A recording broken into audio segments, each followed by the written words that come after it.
New bike day. No idea how to use any of the controls, so we're just gonna go straight for it and hope for the best. And that's Lauren in the wrong lane there. Let's let Lauren out.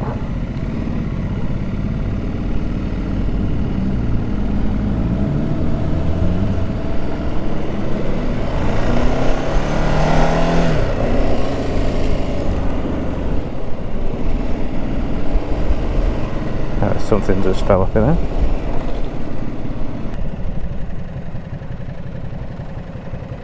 The beauty of buying second-hand bikes is things fall off, but we can put them back on.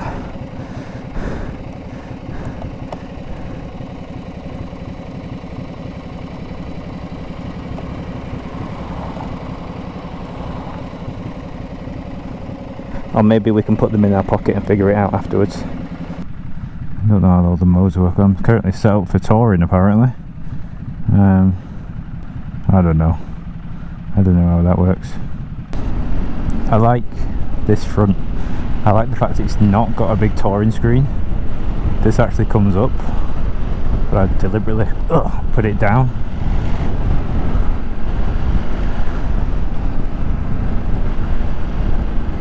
Avoid all the potholes. Oh, it feels nice on the corners. Oh, that's what I wanted. That big tall bike feeling, so that when you lean it in, it just feels good.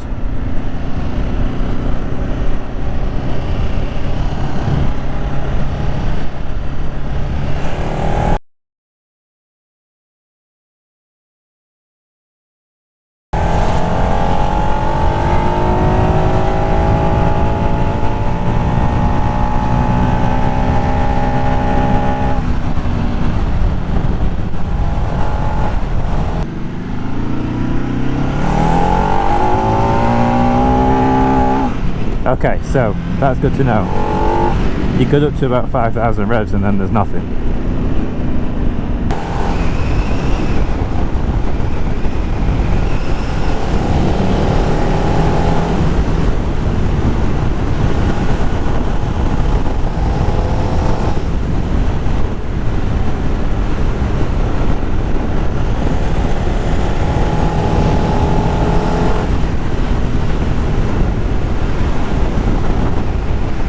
It's not, honestly, as powerful as I thought it would be.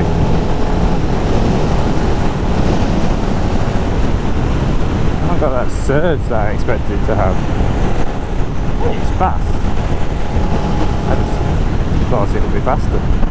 One of the things on that video that I was watching, well, the many videos that I was watching, said about a sticky exhaust valve.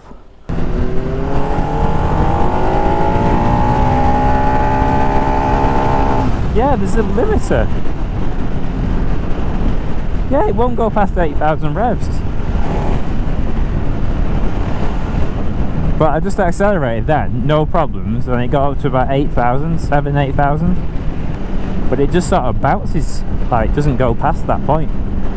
I very much doubt it is limited. I think it's more likely that the bike has not been used and something has clogged, seized or something. Hopefully it's something little like an exhaust valve and not like a, I don't know, I don't understand engines. Oh, this bike is what I wanted though, because it's that setup so that I can just lean into the corners. If I want, I can just sit upright and just lean in and just chill out.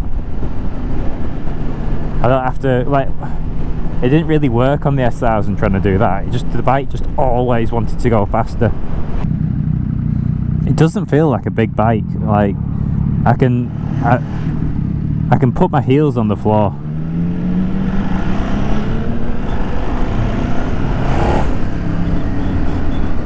No, I think it's a good size for me. I think you see a lot of people on it who are small and they make it look bigger. I think it's like a bike that maybe small people get for a big bike because the GS is too tall, because the GS is really tall. So odd.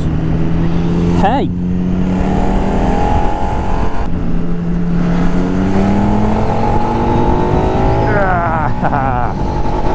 Oh, but it doesn't like it though.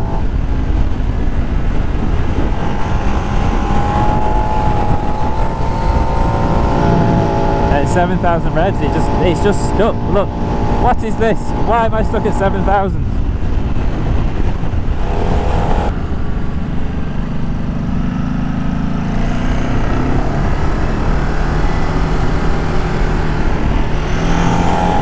Oh, it just handles so nicely.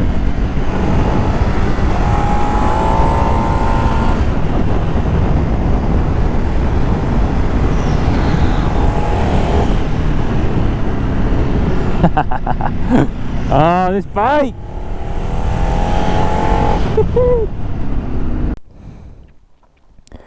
Right, hopefully problem fixed. It wasn't revving past. It wasn't revving past 7,500 revs. It was just bouncing around there like it just asthmatic. So had all this off, heat shield off, exhaust off. The exhaust valve in the back was seized, just outside the catalytic converter was seized. So I've taken the valve out and left it in the seized shut position, which means it's not throwing up any errors on the dash, although if it is left seized open it does. So it's shut, but there's no valve there, so shut is actually open. I've put this on and I've left the pillion pegs off because I just think it looks a bit nicer.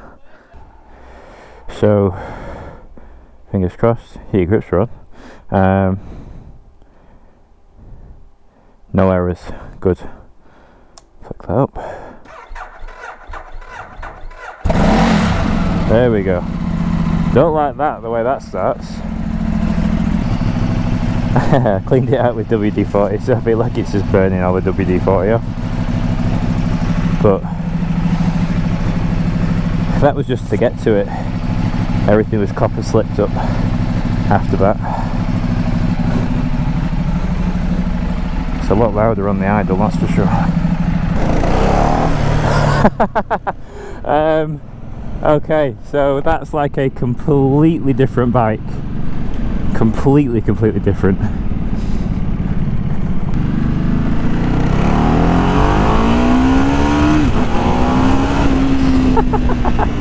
It's not a slow bike at all. It's a rocket ship.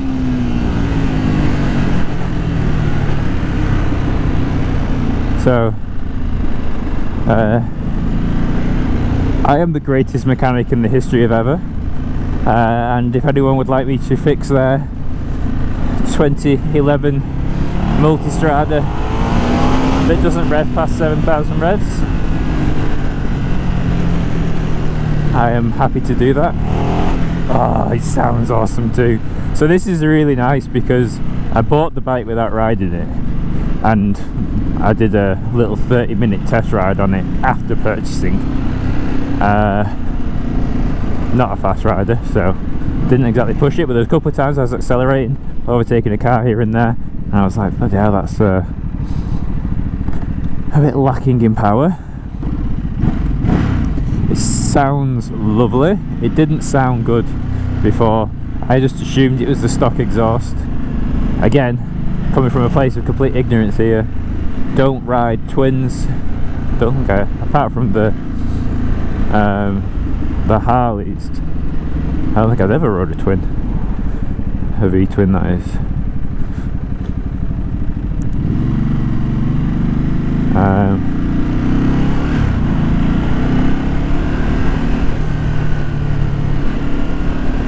So let's test it.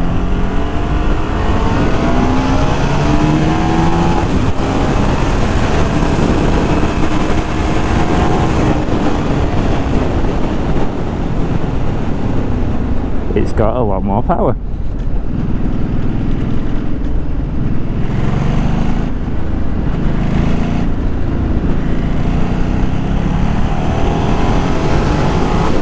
And now you can overtake quite easily.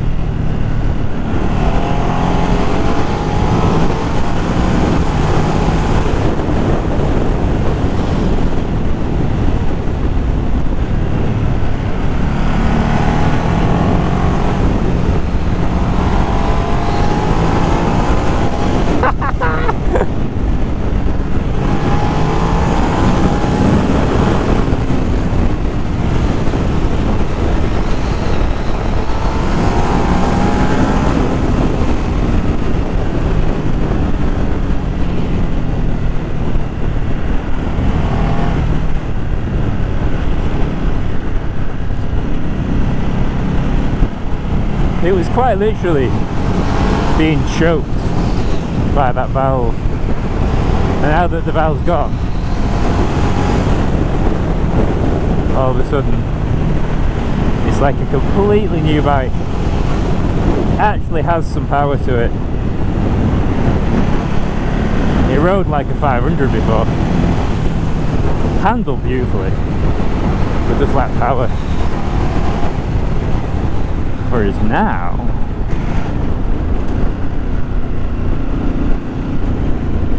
we sound beautiful, we ride beautiful.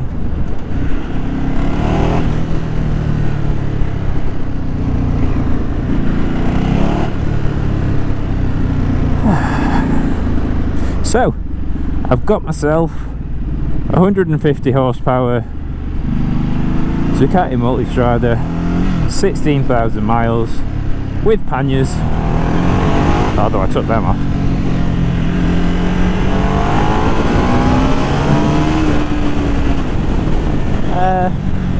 For £6 grand. I mean, yeah, it's 2011, it's a bit old, but I mean, have you seen it? It looks amazing.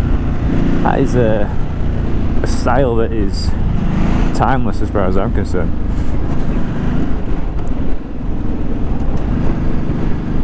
I love this dash. There's just so much on it. It's just so clear and easy to see. It's fantastic.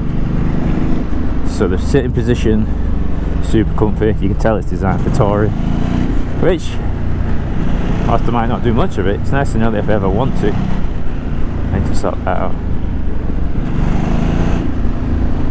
The roads are shut. Okay, here's a test.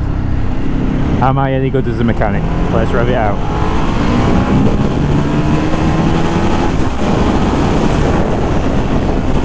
I fixed it! I actually fixed the thing! I never fix anything!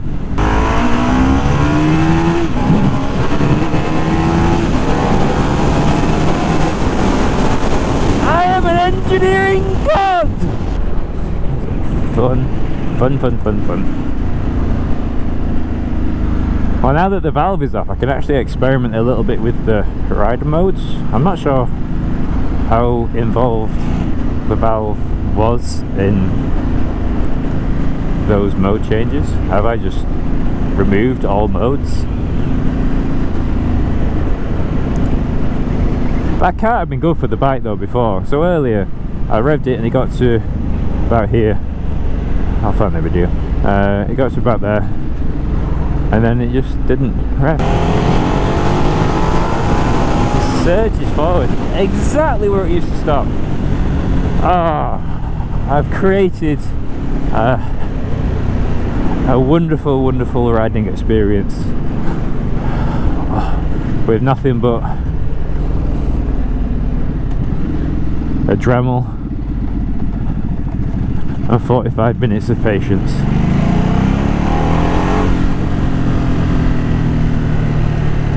This bike was a bargain.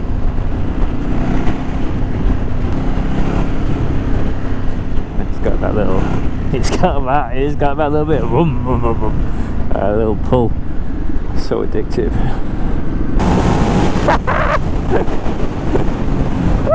This is brilliant. It goes all the way up to 70 miles an hour and no faster. I'm going to go that way.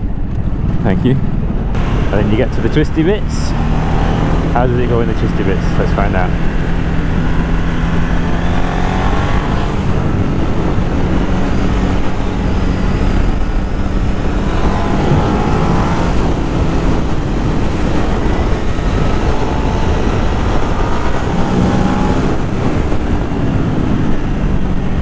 It definitely goes in the twisty bits.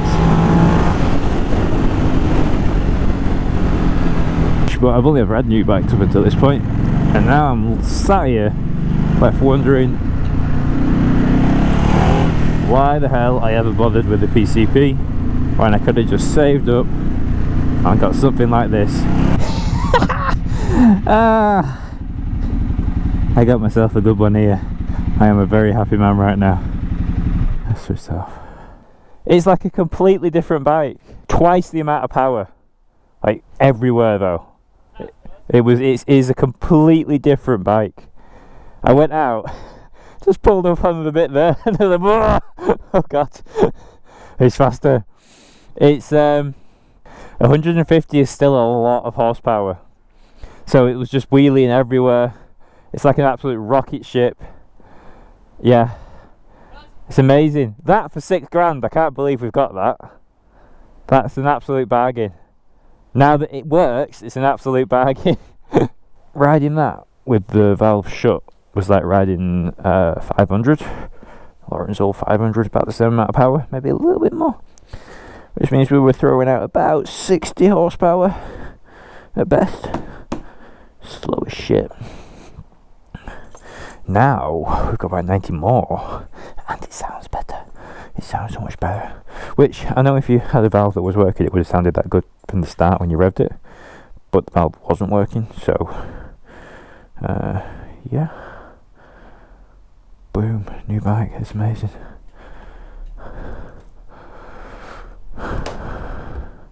Goodbye, bikes. You're both amazing.